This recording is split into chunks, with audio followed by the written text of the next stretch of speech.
তাকে আল্লাহ তাআলা জাহান্নামের আগুনে পোড়াতে পোড়াতে ছাই বানিয়ে ফেলবে।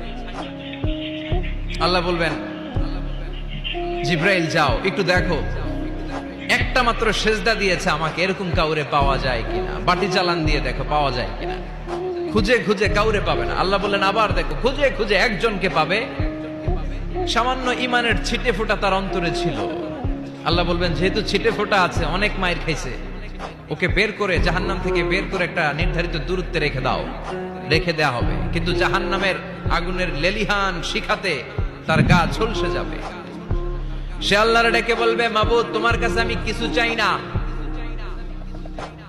জাহান্নাম থেকে তুমি আমাকে বের করেছো, জীবন নদীর পানি তুমি আমার গায়ের মধ্যে ঢেলে দিয়েছো, আমি আবার সজীবতা ফিরে পেয়েছি। আমি তোমার কাছে জান্নাত চাই না, শুধু নিরাপদ একটা দূরত্বে আমাকে রেখে আসো, যাতে জাহান্নামের আগুন আমারে কষ্ট দিতে না পারে। আল্লাহ, আমি কিন্তু তোমার কাছে জান্নাত চাই না। কি চাই না? জান্নাত চাই না, কিন্তু জাহান্নামের আগুন আমারে কষ্ট দিচ্ছে, এতটা দূরত্বে রাখো যাতে জাহান্নামের আগুন আমার গায়ে না লাগে। আল্লাহ বললেন, ওকে রাখবো, কিন্তু আমার সাথে একটা কন্ট্রাক্টে যেতে হবে, যে এটা তোমাকে দিলে তুমি আর নতুন করে কিছু চাবা না। সে বলবে আমি রাজি, কন্ট্রাক্ট হয়ে যাবে। আল্লাহ জিব্রাইলকে বলবেন, যাও এমন দূরত্বে রাখো যাতে জাহান্নামের আগুন ওরে কষ্ট না দেয়। রেখে আসা হবে, অনেক দিন সে ওখানে আনন্দে থাকবে, আল্লাহ শুকরিয়া করবে। সে মনে মনে বলবে, বেঁচে গিয়েছি, আমি বেঁচে গিয়েছি, জীবনে আর কিছু চাই না, জাহান্নাম থেকে আমি বেঁচে গিয়েছি।